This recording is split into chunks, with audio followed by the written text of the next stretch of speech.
Hello guys, ikaze nanone kuri YouTube channel yanyu East African Diaspora TV.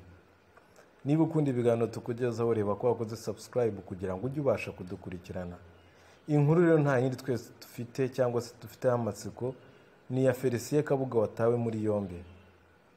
Iyi ni inkuru mu bitangazamakuru hirya no hino, natwe tukaba tuyibagezaho tuyicesha BBC gahuza miryango. Nkuko rero BBC yabyanditse aho nabashije gusoma iragira iti no nkuru Félicien Kabuga yafatiwe aho yari amaze imyaka itatu acumbitse. Kuri wa gatandatu umunyarwanda Félicien Kabuga wari mu bantu bashakishwa cyane ku isi kubera kuba umwe mu bari ku isonga rya jenoside yakorewe abatutsi mu 1994 yatawe muri yombi afatiwe mu gihugu cy'Ubufaransa nk'uko urwego rw'ubutabera rukurikirana ibyaha rwa ONU rubitangaza cyangwa se rubivuga. Umushinjacyaha w'urwo rwego Serge Amaze yatangaje ko ifatwa rya Kabuga ari ukwerekana yuko kuba warakoze jenoside niyo abaciye imyaka 26 bitabuza yuko bongera bakagufata cyangwa se baguma kugukurikirana. Itangazo ry'urwego rwa UN rwa International Residential Mechanism for Criminal Tribunal IRMCT rwasigaye rurangiza imirimo yasizwe n'urukiko mpuzamahanga rwa Arusha. Riravuga ko yafashwe n'abategetsi b'Ubufaransa binyuze mu iperereza bafatanyije n'urwego rwa IRMCT n'ubushinjacyaha bw'Ubufaransa. Uru rwego rwongeyeho ko Kabuga yatawe muri yombi mu gikorwa cy'urwego rwo hejuru gihuriweho kandi cyasatse abantu benshi ndetse n'ahantu henshi icyarimwe. Umushinjacyaha Amaze w'urwego rwa IRMCT yashimiye ibihugu biri mu Rwanda, Ububiligi, Ubwongereza, Ubudage, Ubuholandi, Autriche, Luxembourg, Ubusuwisi, Leta Zunze Ubumwe za Amerika na polisi y'Ububiligi ndetse n'Uburayi ndetse na polisi mpuzamahanga ya Interpol ku ruhare rwabo mu ifatwa rya Kabuga. Kabuga yabaga akoresha impapuro mpimbano, no kuva ahantu hose yabaga ari yakoreshaga impapuro mpimbano cyane aho ngaho yarari mu gihugu cy'Ubufaransa i Paris yari afite impapuro mpimbano nk'uko bikubiye mu itangazo rya Minisiteri y'Ubutabera ry'Ubufaransa. Hari hashize imyaka igera kuri 25 ashakishwa n'ubutabera mpuzamahanga. Mu mwaka w'1997 nibwo urukiko rwa Arusha rwashyizeho impapuro zo kumuta muri yombi akurikiranyweho ibyaha bigera kuri 7 bya jenoside.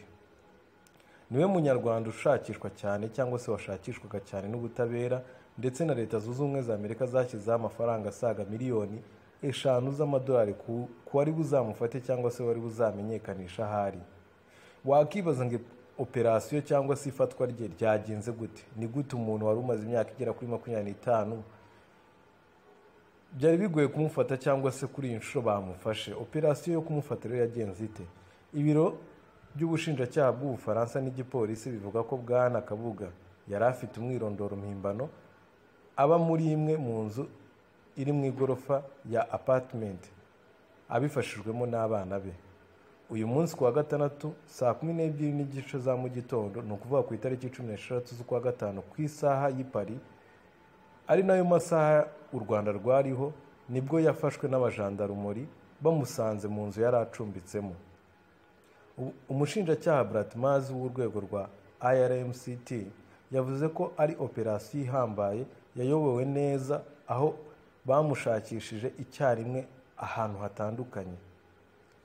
Eric Emero uyobora urwego rwo kurwanya ibyaha yabwiye AFP ko kumuhiga byasubukuwe mu mezi 2 ashize nyuma y'amakuru mashya y'iperereza yabonetse. Olivier Olsen ukuriye ishyirahamwe ry'abafite inzu zaho yari acumbitse yabwiye AFP ko Kabuga yari umuntu ubayeho mu ibanga cyane wasubizaga avuga gahoro umuntu amusuhuje. Bwana Olsen avuga ko Kabuga hano yari ahamaze imyaka hagati y'3 n'4. Naho mu gihugu cy'u Rwanda icyo ibuka ibivugaho nk'urwego rushinzwe kurwanya cyangwa se no gukurikirana imanza, ibuka igira iti yifuza ko aburanishirizwa mu Rwanda. Ahashakiye Neptare umunyamabanga nshingabikorwa wa Ibuka umuryango uharanira inyungu z'abarokotse jenoside mu Rwanda yabwiye BBC ko iyi ari inkuru nziza kuri bo.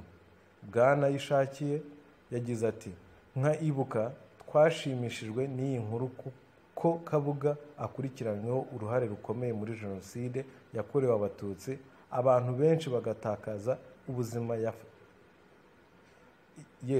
baravuga bati akurikiranyweho uruhare rukomeye muri jenoside yakorewe abatutsi abantu benshi bagatakaza ubuzima yafashwe. Avuga ko bashimira inzego zabigizemo uruhare cyane leta y'Ubufaransa n'urwego rw'ubutabera rwa UN rwasigariyeho urukiko mpuzamahanga rwa Arusha. Witegereje hano rero kuri iyi video twagiye dukora, niba utaruzi Kabuga, aya niyo mafoto yagiye atandukanye, ndetse iyi nyubako muri kubona niyo nyubako nyine basanze atuyemo cyangwa se aho ngaho yari atuye acumbitse. Muri iki gihe cyose yari yihishe kisaga imyaka 3 bavuga ko yabaga mu Bufaransa. Na ahangaha rero dusoreje inkuru yacu twabagezagaho. Niba ukunda ibiganiro tukugezaho, reba ko wakoze subscribe. Ibiganiro nakagaruka, YouTube channel yanyu ni East African Diaspora TV.